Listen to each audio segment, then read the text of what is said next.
औज़ुबिल्लाहि मिनश्शैतानिर्रजीम बिस्मिल्लाहिर्रहमानिर्रहीम अस्सलामु अलैकुम व रहमतुल्लाहि व बरकातुहू। मोअज़्ज़िज़ हाज़रीन इकराम, बुज़ुर्गान मिल्लत, मेरे गयूर नौजवान साथियों, मेरी इज़्ज़तदार माँ और बहनों, शहनशीन पर तशरीफ़ फरमा जनाब ताहिर अनवर साहब, जनाब क़ाज़ी अनस साहब, जनाब मुजाहिद अली ख़ान साहब, जनाब आसिफ़ अली साहब, पीरज़ादा जनाब तौक़ीर निज़ामी साहब, जो मध्य प्रदेश भोपाल के कांग्रेस के सचिव थे, जिन्होंने कांग्रेस को छोड़कर मजलिस इत्तेहादुल मुस्लिमीन में शमूलियत इख्तियार की, मैं इनका खैर मुक़द्दम करता हूँ। जनाब रईस बबलू साहब, और आप जानते हैं कि इस बल्दी इंतखाबात में, म्युनिसिपल इलेक्शन में मजलिस इत्तेहादुल मुस्लिमीन ने 6 वार्ड से अपने उम्मीदवारों को मैदान में उतारा है। वार्ड नंबर 14 से हमारी बहन मोहतरमा फ़ाइज़ा बाबर खां साहिबा, वार्ड नंबर 18 से नदीम बाबा साहब, वार्ड नंबर 22 से इनाम हुसैन नवीद साहब, वार्ड नंबर 41 से हज़रत मौलाना मुफ्ती अताउर रहमान खान साहब, वार्ड नंबर 42 से मोहम्मद शाहनवाज साहब, वार्ड नंबर 71 से मोहतरमा आबिदा सुल्तान साहिबा। मेरी आप तमाम से ये गुजारिश है कि आप 6 जुलाई के दिन मजलिस इत्तेहादुल मुस्लिमीन के हक़ में अपना कीमती वोट देकर मजलिस के उम्मीदवारों को कामयाब करिए। मजलिस का इंतखाबी निशान पतंग है और आप अपने एक वोट के ज़रिए भोपाल में, मध्य प्रदेश में अपनी एक सियासी लीडरशिप को और क़यादत को पैदा करेंगे। याद रखिए, जब तक आप अपनी लीडरशिप को नहीं पैदा करेंगे, हम अपने मसाइल को हल नहीं कर सकते। तो मेरी आप तमाम से गुजारिश है कि आप मध्य प्रदेश और भोपाल में अपनी सियासी लीडरशिप की बुनियाद डालने के लिए इन 6 मजलिस के उम्मीदवारों को अपनी दुआओं से, अपने वोट देकर इनको कामयाब और कामरान करिए। मेरे अज़ीज़ दोस्तों और बुज़ुर्गों, मैं आपका दिल की गहराइयों से शुक्र अदा करता हूँ कि आपने अपना कीमती वक्त निकाल कर आज के इस जलसे में शिरकत की। मैं इस बात का एतराफ़ भी करता हूँ कि पहली मरतबा मजलिस इत्तेहादुल मुस्लिमीन मध्य प्रदेश और भोपाल के इस बल्दी इंतखाबात में हिस्सा ले रही है। मैं आप लोगों से माज़रत भी चाहता हूँ, अगर हम में कोई कमज़ोरियाँ हैं, अगर हमसे कोई गलती हुई है, तो आप अपना दिल बड़ा करके हमको माफ़ करिए। मगर आप याद रखिए, ये लड़ाई आपके लिए हम लड़ रहे हैं। ये जद्दोजहद अगर हम जो आज कर रहे हैं वो इसलिए कर रहे हैं, ये तकालीफ़ का सामना अगर हम आज कर रहे हैं इसलिए कर रहे हैं ताकि आने वाला मुस्तक़बिल हमारे नौजवानों का होगा, उनका मुस्तक़बिल रोशन रहे, उनके मुस्तक़बिल में अमन रहे, उनका जो मुस्तक़बिल होगा उसमें किसी गरीब का घर नहीं तोड़ा जाएगा, उनका जो मुस्तक़बिल होगा उसमें उनके बच्चों को पढ़ने के लिए शिक्षा का और स्कूल का इंतज़ाम होगा। मुस्तक़बिल में हमारे नौजवानों को डिग्री हासिल करने के लिए कॉलेजेस दस्तयाब रहेंगे। आज की ये लड़ाई कल मुस्तक़बिल को अच्छा करने की लड़ाई है, और मैं भोपाल की तमाम आवाम को ये बताने आया हूँ कि मैं यहाँ पर अपनी मकबूलियत में इजाफ़ा करने के लिए नहीं आया हूँ। मैं यहाँ पर खुदा न खास्ता अपनी अना की तस्कीन के लिए नहीं आया हूँ। अल्लाह मेरे दिल का हाल जानता है मैं अगर यहाँ पर आया हूँ और भारत के कोने कोने में जाऊँगा तो मेरा मकसद एक ही है, मेरी पार्टी मजलिस इत्तेहादुल मुस्लिमीन का मकसद एक ही है कि भारत के संविधान को मजबूत किया जाए, भारत के संविधान में और भरोसे को कायम किया जाए। और वो संविधान आपको और हमको इस बात की इजाज़त देता है कि हम डिग्निटी के साथ, इज्जत के साथ अपनी ज़िंदगी गुजारें। वो संविधान हमको इस बात की इजाज़त देता है कि हमारी आवाज़ के बगैर कोई हुकूमत फैसले नहीं ले सकती, हमारी आवाज़ के बगैर हमारी कोई मर्जी के खिलाफ हुकूमत फैसले नहीं ले सकती है। मेरे अजीज़ दोस्तों और बुजुर्गों, मैं आपसे अपील करने आया हूँ कि आप हमारी जिद्दोजहद में हमारा साथ दीजिए, हमारी कोशिशों में आप अपना हाथ बटाइए, क्योंकि याद रखिए भारत जिस दौर से गुजर रहा है आप मुझसे बेहतर जानते हैं। ये हमारा वतन अजीज है, ये भोपाल की सरजमीन जिसको दोस्त मोहम्मद खान ने आबाद किया, ये भोपाल की सरजमीन जिसको बरकतुल्लाह खान ने अपने खून से रंगा, वो बरकतुल्लाह खान जिसने अंग्रेजों को चने चबा दिए, वो बरकतुल्लाह खान जिसने अंग्रेजों के खिलाफ पहली हुकूमत बनाई अफगानिस्तान में। और भोपाल की सरजमीन पर, इस गयूर सरजमीन पर अल्लाह ने मुझे भिजाया है और मैं पहली मर्तबा आपके दरमियान में खड़े होकर अपनी बात करने का मौका अल्लाह ने मुझे दिया है। तो मैं बरकतुल्लाह खान के जानशीनों से, दोस्त मोहम्मद खान के जानशीनों से अपील करने आया हूं कि आप, संविधान आपको ये कहता है कि आप अपनी आवाज को उठाएं। जो संविधान बाबा साहिब अम्बेडकर ने बनाया, वो संविधान आपको और हमको इस बात की इजाजत देता है कि हम जमहूरियत में अपने हिस्सेदारी को तलाश करें, जमहूरियत में हम अपना हिस्सा हासिल करें। और याद रखिए, जब तक अल्पसंख्यक समाज, दलित समाज, आदिवासी समाज अपनी सियासी लीडरशिप को नहीं बनाएगा, आपके मसाइल हल होने वाले नहीं है। भारत की जमहूरियत शिराकतदारी की जमहूरियत है, जिसको अंग्रेजी में कहते हैं कि पार्टिसिपेटिव फॉर्म ऑफ डेमोक्रेसी है। आपको जब तक अपना हिस्सा नहीं मिलेगा, ये समाज, चाहे वो मुसलमान हो, दलित हो, आदिवासी हो, आप अपने मसाइल को हल नहीं कर सकते हैं।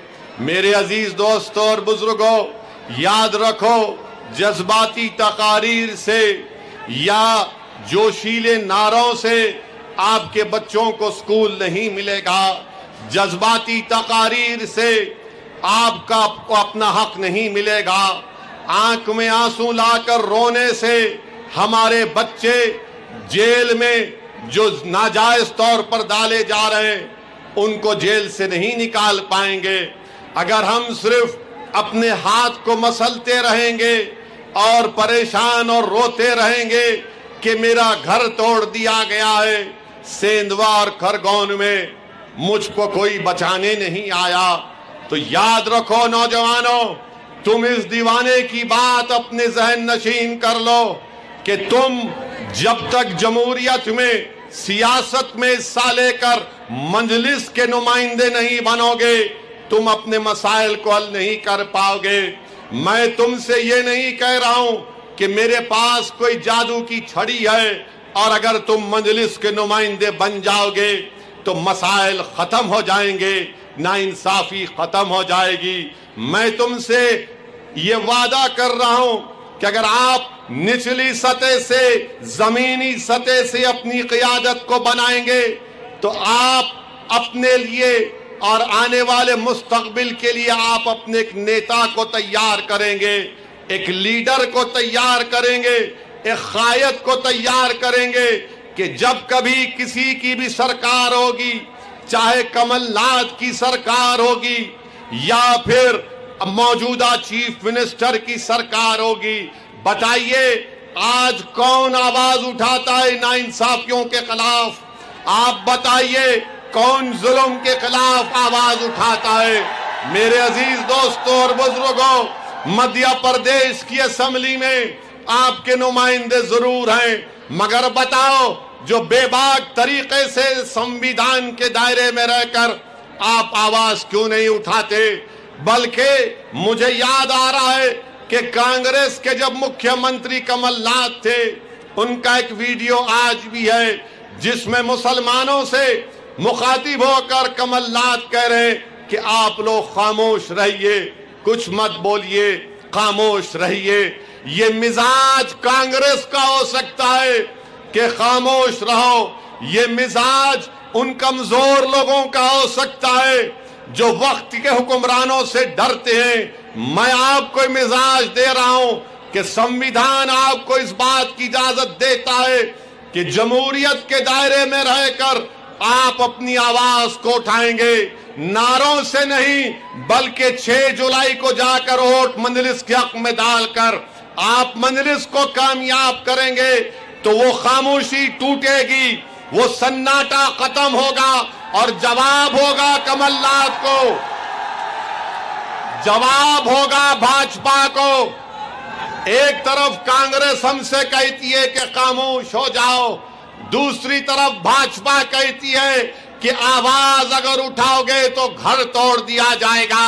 मैं भोपाल की सरजमीन में बरकतुल्लाह खान के जानशीनों के दरमियान में खड़े होकर भाजपा और कांग्रेस को कह रहा हूं कि असदुद्दीन ओवैसी को अल्लाह जब तक जिंदा रखेगा मैं पुकारता रहूंगा और आवाज लगाऊंगा, क्योंकि भारत का संविधान मुझे और आपको सबको इजाजत देता है कि आप आवाज उठाएं। जमहूरियत के दायरे में रहकर हमको अपनी लड़ाई लड़ना है।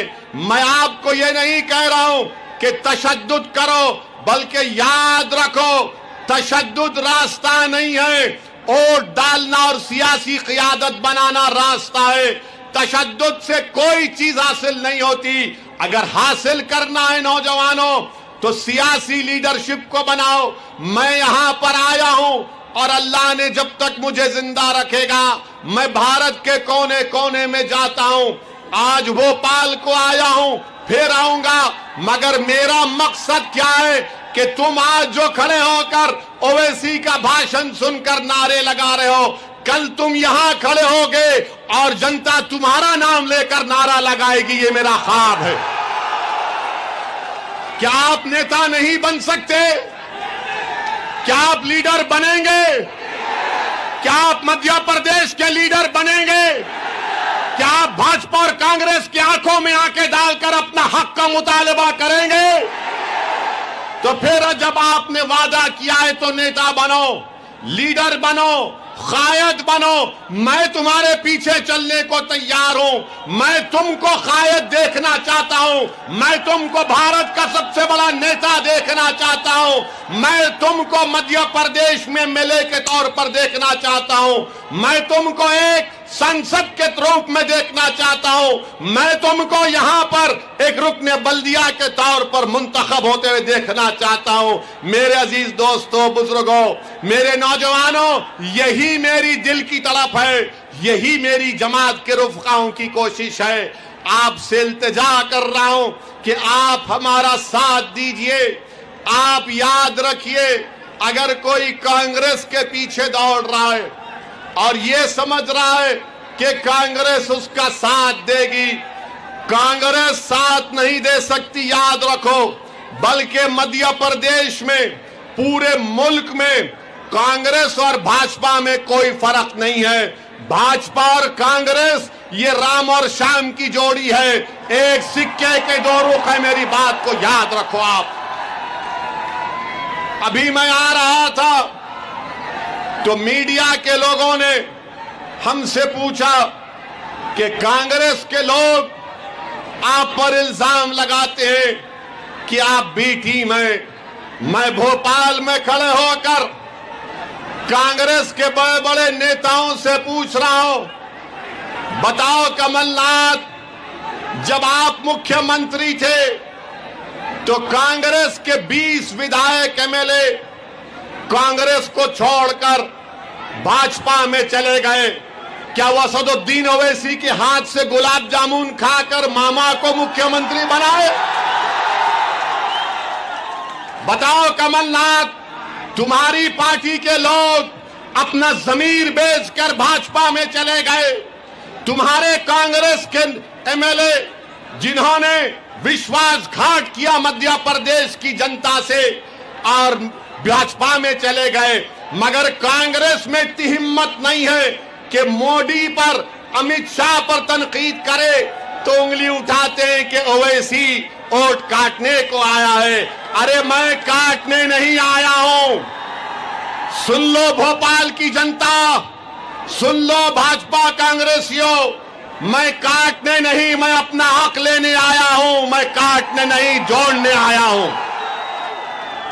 मेरे अजीज दोस्तों और बुजुर्गों, कांग्रेस के 20 विधायक चले गए और फिर सिंधिया चले गए और मंत्री बन गए। इसका जिम्मेदार कौन है बताओ कमलनाथ? आज कांग्रेस के लोग मंदलिस के उम्मीदवारों के वार्ड में जाकर कहते हैं कि मंदलिस से इत्तेहादुल मुस्लिमीन का साथ मत दो, ओवैसी ये है, ओवैसी फुला है। अरे मेरी कोई हैसियत नहीं है। मैं दुनिया में जब तक रहूंगा जब तक अल्लाह मुझे चाहेगा। मेरे अजीज दोस्तों और बुजुर्गों, मैं फिर से कह रहा हूं कि आपको हालात को तब्दील करना है। और हालात कैसे तब्दील होंगे आप जानते हैं मेरे अजीज दोस्तों और बुजुर्गों कि मध्य प्रदेश में लिटरेसी रेट अगर कम है तो मुसलमानों का है। बताओ भाजपा के लोग जो सबका साथ, सबका विश्वास, सबका विकास की बात करते हैं, आपने मध्य प्रदेश में मुसलमानों को, अल्पसंख्यक समाज को तालीम याफ्ता करने के लिए आपने क्या इंतजाम किया? तो भाजपा के तरफ से आवाज आएगी, ओवैसी हमने स्कूल नहीं खोला मगर घर तोड़ दिया बुलडोजर से हमने। और आप जानते हैं कि मध्य प्रदेश में पहली क्लास से 12वीं क्लास तक 1.62 करोड़, 1 करोड़ 60 लाख के करीब इन तमाम में बच्चे इल्म हासिल कर रहे पहली और 12वीं जमात के दरमियान में। इसमें मुसलमान कितने हैं बताओ? भाजपा आप सत्ता में है, इसमें मुसलमानों का परसेंटेज 4.65 है, 4.65 है। बताइए देश के प्रधानमंत्री, क्या ये सबका साथ, सबका विश्वास, सबका विकास है? आपके वादे झूठे हैं भाजपा के। बल्कि यूडीआईएससी की रिपोर्ट है 2019 और 20 की, जिसमें क्या कहा गया कि प्राइमरी लेवल में मुसलमान 5%, अपर प्राइमरी में 4.78%, सेकेंडरी लेवल में 3%, हायर सेकेंडरी में 3.44%। बताओ कमलनाथ, आप भी तो मुख्यमंत्री थे, तो आपने क्या किया? कांग्रेस के पास इन सवालों का कोई जवाब नहीं है। जो बच्चे स्कूल के बाहर ड्रॉप आउट हैं, सबसे ज्यादा अगर किसी के हैं तो मुसलमानों के हैं। बताओ भाजपा और कांग्रेसियों, इसका जिम्मेदार क्या मैं हूं?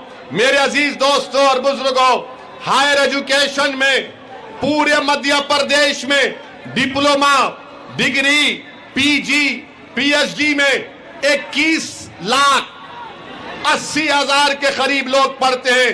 कितने मुसलमान हैं उसमें? सिर्फ 44,290।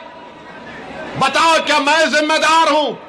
तुम हमको पढ़ने का मौका क्यों नहीं देते?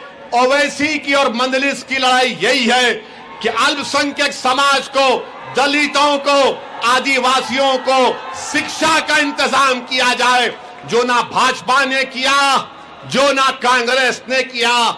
मेरे अजीज दोस्तों और बुजुर्गों, मैं आपसे अपील करने आया हूं कि 6 जुलाई के दिन आप अपना एक वोट मजलिस इत्तेहादुल मुस्लिमीन के हक में अपने वोट का इस्तेमाल करें। और मैं जानता हूं कि मेरे यहां आने से भाजपा के लोगों के दिलों पेट में दर्द हो रहा है। मैं जानता हूं कि मेरे यहां आने से मजलिस के इंतखाबात लड़ने से बड़े बड़े कांग्रेसियों की नींद हराम हो चुकी है। तो तुम अब नहीं सोओगे, याद रखो। तुम बहुत साल हमारी माओ को, हमारे बाप को, हमारे बुजुर्गों को तुमने रातों में जगाया हमारे बच्चों के मुस्तकबिल के लिए।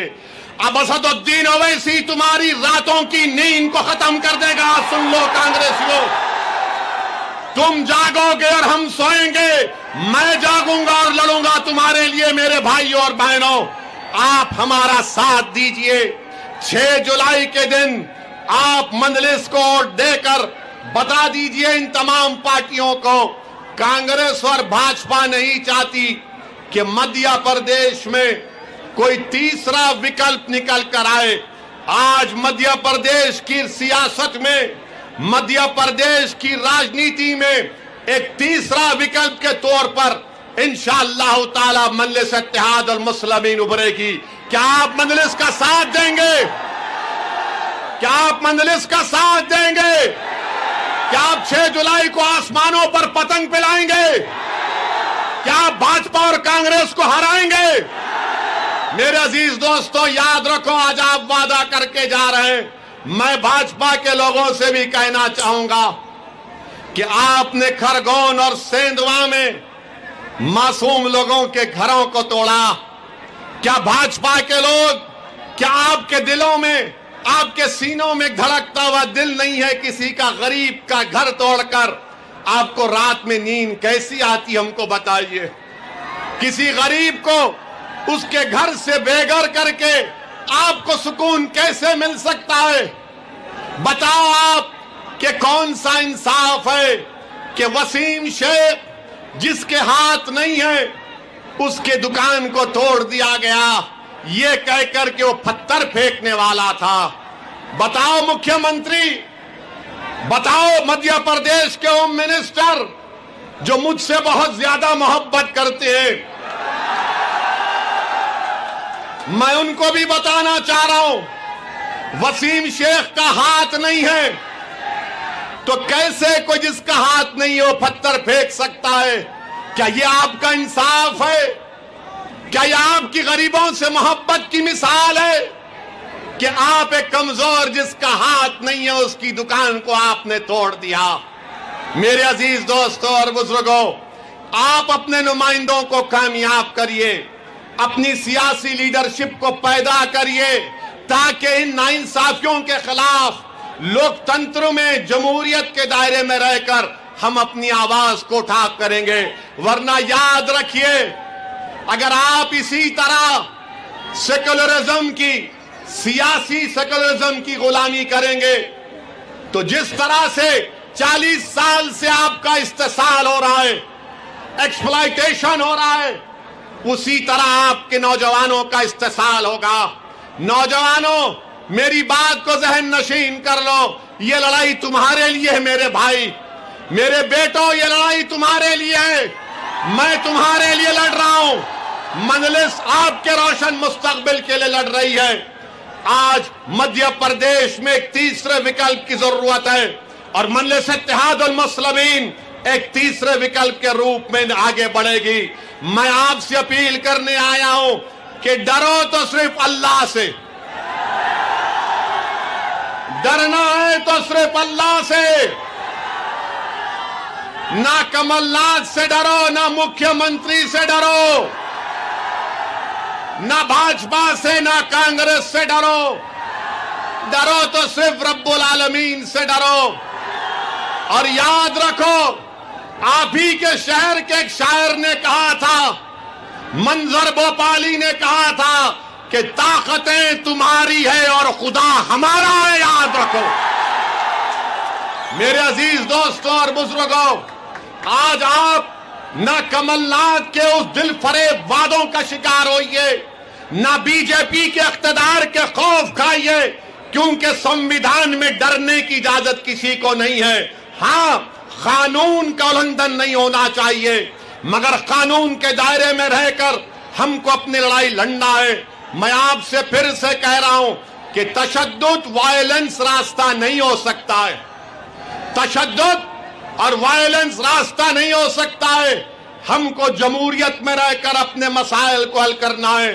मैं आपके दरमियान में खड़े होकर आज उदयपुर में जो हमारे एक हिंदू भाई का किसी दो नौजवानों ने उसका कत्ल किया, मैं उसका खुला खुला कंडेम करता हूं। किसी को कत्ल करने की इजाजत नहीं है कानून में। कोई किसी को नहीं मार सकता। हम कानून को अपने हाथ में नहीं लेंगे। हां, यकीनन हम दोबारा मुतालबा करते हैं कि नुपुर शर्मा को भारत के आईपीसी, सीआरपीसी के कानून के तहत एक्शन लिया जाए, गिरफ्तार किया जाए, मगर कानून कोई हाथ में नहीं ले सकता। किसी को आप नहीं मार सकते। याद रखो, ये जुर्म है, ये जुल्म है। जिस तरह कोई किसी अखलाक को नहीं मार सकता, उसी तरह उदयपुर के कोई टेलर को नहीं मार सकता।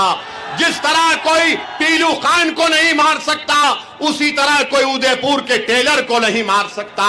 जिस तरह कोई रगबर को नहीं मार सकता, उसी तरह उदयपुर के टेलर को कोई नहीं मार सकता। जिस तरह कोई हाफिज जुनैद को नहीं मार सकता, उसी तरह उदयपुर के हमारे हिंदू भाई को नहीं मार सकता। जिस तरह किसी को गोश्त के नाम पर नहीं मार सकता, उसी तरह उदयपुर के हमारे टेलर भाई को कोई नहीं मार सकता। हम मजम्मत करते हैं, हम कंडेम करते हैं। मैं भोपाल की जनता से अपील करूंगा कि अगर आप उदयपुर के कत्ल करने वालों की मजम्मत करते हैं, कंडेम करते हैं, तो मेरे साथ नारा लगाइए, इंसाफ जिंदाबाद, कत्ल मुर्दाबाद, भारत का संविधान जिंदाबाद, भारत का संविधान जिंदाबाद। ये हमारा पैगाम होना चाहिए। मैं मीडिया के लिए नहीं कह रहा हूं, बहैसियत एक भारत के अव्वल दर्जे के शहरी के कह रहा हूं कि हम तशद्दुद को कभी नहीं मानते। वायलेंस की कोई जगह नहीं है। जिन्होंने हरकत की, वो गलत हरकत की, वो कंडेमनेबल है, हम उसकी मजम्मत करते हैं। बल्कि हम राजस्थान की सरकार से मुतालबा करते हैं कि उनके खिलाफ जो भारत का आईपीसी, सीआरपीसी है, उसके खिलाफ सख्त एक्शन लिया जाए।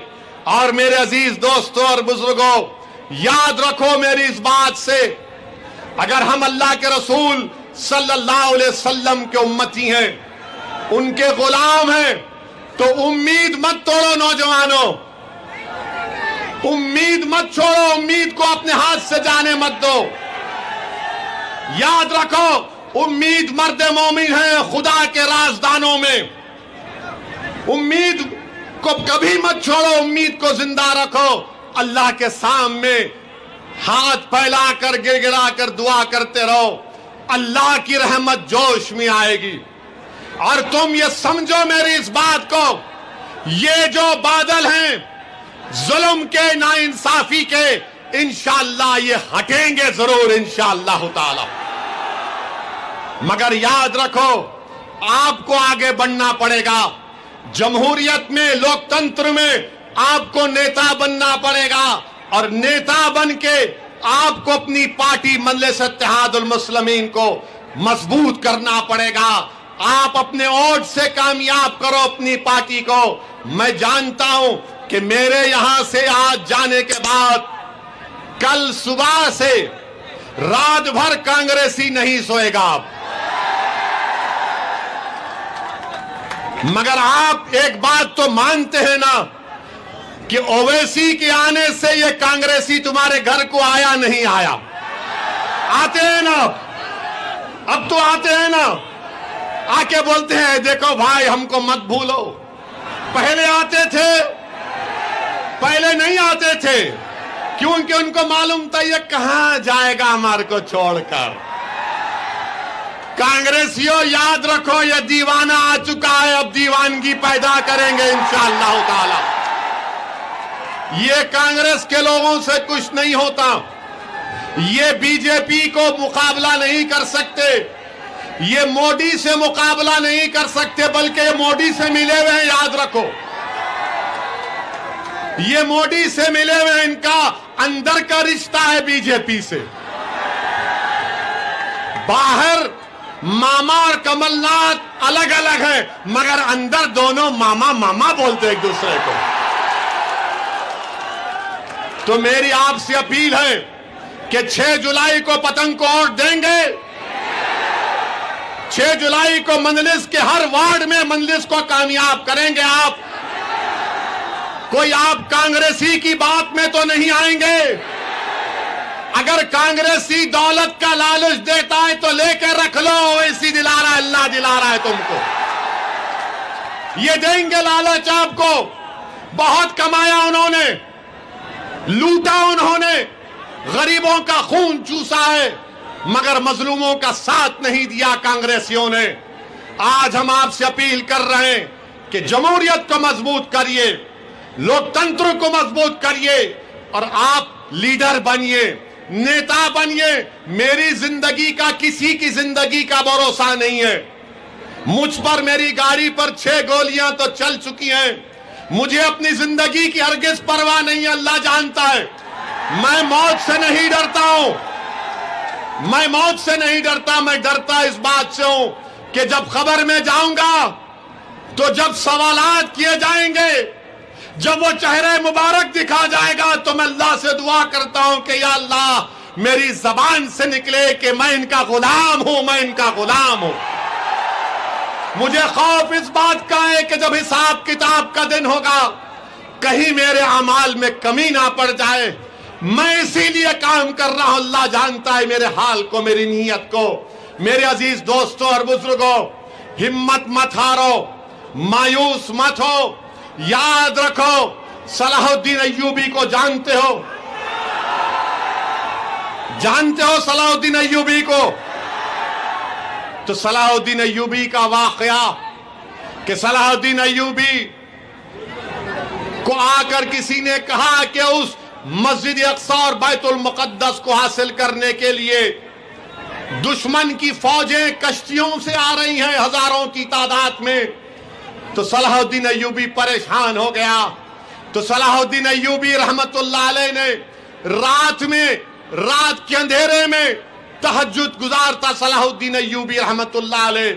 सलाहुद्दीन अय्यूबी ने रात में जानिमाज बिछाई, अल्लाह के आगे सर्वसजूद हो गया और गिड़गिड़ा कर रो कर अल्लाह से दुआ कर रहा था, या अल्लाह हम कमजोर हैं, हम कमजोर हैं, या अल्लाह बचा ले हमको। ये जो हजारों की तादाद में कश्तियां आ रही हैं, मुझे बर्बाद करने के लिए, अल्लाह तू बचा ले। रात भर सलाहुद्दीन अय्यूबी रोता रहा, सिसकियां लेता रहा। और जब फजर की नमाज के बाद सलाहुद्दीन अय्यूबी ने एक अहले दिल से मुलाकात की और उनसे कहा कि हजरत आप भी दुआ फरमाइए कि मेरे मस्जिद अक्सा और बैतुल मुकद्दस के लिए कश्तियां आ रही हैं। तो उस अहले दिल ने सलाहुद्दीन अय्यूबी का हाथ पकड़कर कहा कि बादशाह सलाहुद्दीन, तूने रात में रो कर अपने रब को मना लिया और तेरे आंसुओं की वजह से अल्लाह की रहमत जोश में आई और अल्लाह ने समंदर में तूफान लाकर उन कश्तियों को गरक कर दिया, डुबो दिया। तो नौजवानों, अल्लाह को राजी करना है। अल्लाह को राजी करोगे? इंशाअल्लाह बोल रहे तो कैसे राजी करोगे? नमाजें पढ़ोगे, मस्जिदों को आबाद करोगे, जुल्म नहीं करोगे, किसी को नहीं मारोगे, मगर जिद्दोजहद करोगे, उठोगे, लड़ोगे। अगर कोई तुम पर जुल्म भी करता है तो बोलना हस्बुनल्लाहु निअमल वकील व निअमल मौला व निअमल नसीर।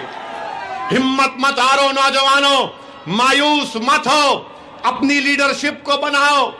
ये एक वैक्यूम है इस पूरे भारत में, इस देश में। हमारे वतन अजीज के लिए हमने आजादी के लिए अपना सब कुछ कुर्बान किया, मगर आज हम आजादी के 75 साल मना रहे हैं। बताओ मेरे अजीज दोस्तों, जो मुझ पर उंगलियां उठाते, मुझको गालियां देते हैं, दो मगर बताओ आज ये मुसलमानों का हाल क्यों है? बताओ क्यों ये हाल हमारा है? मेरे अजीज दोस्तों और बुजुर्गों, आपने लीडरशिप पैदा नहीं की। अगर मैं खराब हूं तो तुम अच्छे बन जाओ खुदा के लिए, मगर एक पॉलिटिकल वैक्यूम को, खला को खत्म करो, पुर करो। ये देश के लिए अच्छा है, भारत के लिए अच्छा है जब मुसलमानों की एक लीडरशिप होगी। जब लीडरशिप होगी तो वो लोगों को समझाएगी कि ये रास्ता नहीं, ये रास्ते पर चलो। इसीलिए आपसे अपील कर रहा हूं कि आप मेरे इस पैगाम को समझो। जो लोग आकर आपसे कहेंगे कि ओवैसी वोट काटने आया है, ओवैसी फुला बी टीम है, उनकी बात का हरगिज यकीन मत करिए। उनसे एक ही सवाल करिए कि 20 तुम्हारे एमएलए मोदी के गोद में बैठकर चाय क्यों पिए? उनसे पूछिए कि सिंधिया आज मोदी मोदी क्यों कर रहे हैं? इनसे पूछिए कि महाराष्ट्र में शिवसेना के एमएलए भाग गए बीजेपी के पास, तो क्या ओवैसी जिम्मेदार है? महाराष्ट्र की हुकूमत आज कमजोर पड़ गई, मैं जिम्मेदार हूं उसका। अब तो ऐसा हाल हो गया कि अगर किसी कांग्रेसी के घर में सुबह में अगर भैंस दूध नहीं बोलेगी तो बोलेगा कल भोपाल में इसका भाषण हुआ था, भैंस दूध देने से इनकार कर गई। कल सुबह में मुर्गा बांध नहीं देगा 4 बजे तो कांग्रेसी बोलेगा अरे मुर्गा ने ओवैसी का भाषण सुन लिया। मेरे अजीज दोस्तों और बुजुर्गों, मेरी आपसे अदबन गुजारिश है कि आप अपनी सियासी ताकत को मजबूत करिए और हम पूरी ताकत के साथ एक दूसरे का, बल्कि वतन को मजबूत करना है। मेरे अजीज दोस्तों, नौजवानों, अपने हिम्मत और हौसले को बुलंद रखो, मजलिस को मजबूत करो, वोट डालो, नुमाइंदों को कामयाब करो। एक सियासी सफर का आगाज मैं अल्लाह की जात पर हम सब लोग तवक्कल करके आपके भरोसे पर मध्य प्रदेश में अपने सियासी सफर का आगाज कर रहे हैं। मेरी आपसे गुजारिश है कि आप इसमें साथ दीजिए। नौजवानों जिनकी उम्र 20-22 साल है, तुम जब से पैदा हुए तुम भाजपा की सरकार देख रहे हो। मैं तुमसे वादा कर रहा हूं कि तुम मजलिस का साथ दो। तुम देखोगे कि आने वाले सालों में भाजपा मध्य प्रदेश में सत्ता में नहीं रहेगी इंशाअल्लाह ताला। क्या आप ये काम करेंगे? क्या आप मजलिस का साथ देंगे? सिर्फ अल्लाह से डरो, ना कमलनाथ से, ना मामा से। आजकल मामा बुलडोजर हो गए। आजकल भूल गए वो ईद के दिन जो टोपी पहन के आते थे, क्योंकि मामा को डर लग गया कि ये होम मिनिस्टर मेरी कुर्सी पे नजर लगा के बैठा है। तो खैर लड़िए, हमको एतराज नहीं है, मगर हमको अपनी पार्टी को मजबूत करना है। मेरे अजीज दोस्तों और बुजुर्गों, 6 जुलाई को पतंग के निशान पर बटन दबाकर आप मजलिस को कामयाब करिए। करेंगे ना इंशाअल्लाह?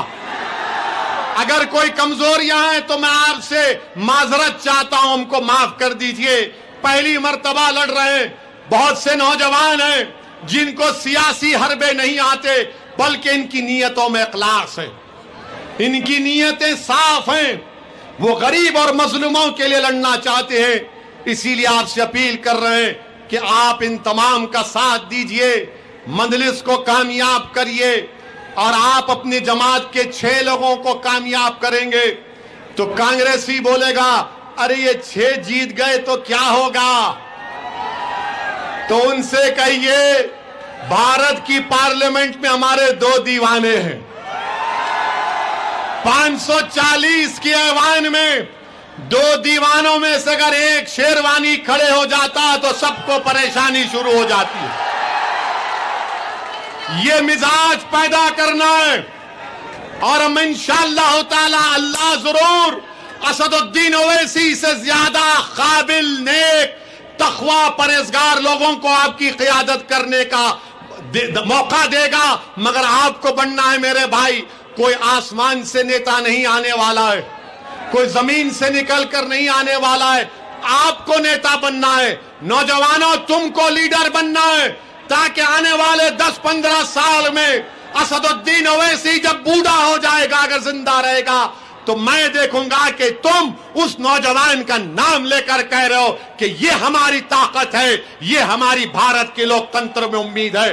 तो मेरे अजीज दोस्तों और बुजुर्गों, मेरी आप तमाम से गुजारिश है कि 6 जुलाई को पतंग के निशान पर वोट दीजिए और मेरे साथ नारा लगाइए, भारत भारत, मजलिस इत्तेहादुल मुस्लिमीन, मजलिस इत्तेहादुल मुस्लिमीन, नारे तकबीर, नारे तकबीर। अस्सलाम वालेकुम व रहमतुल्लाहि व बरकातहू।